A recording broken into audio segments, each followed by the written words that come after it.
So the thrust is not 2024 but 2047. Okay, let me ask you, obviously the government has decided to do the heavy lifting by investing in Capex, and that is very good. Obviously the idea is to spark demand, but why is the private sector Capex down? Why is the private sector, sir, some of the big companies that you also come across as Commerce Minister, why aren't they putting the weight behind this obviously optimistic scenario that the government is banking on? Why don't they think that there is demand in the economy?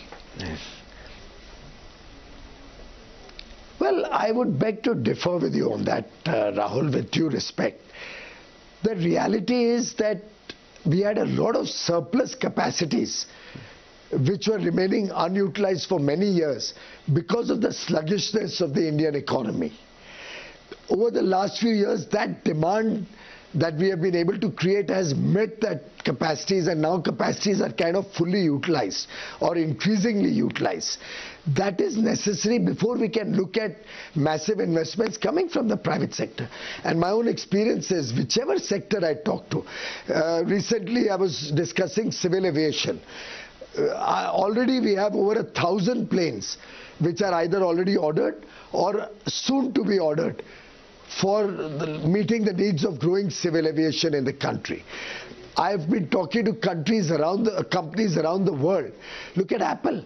Apple is the first, but there are many, many more Apples behind them who are looking at massively shifting their supply chains to India. Apple today, which produces about 5% of their global production in India, has ambitious plans to go up to 25% in the next 3 years. And like that, wherever I'm going, I'm finding a lot of interest in India, but the interest could be of different types. Everything need not be massive capex based investments. R&D is becoming very attractive in India.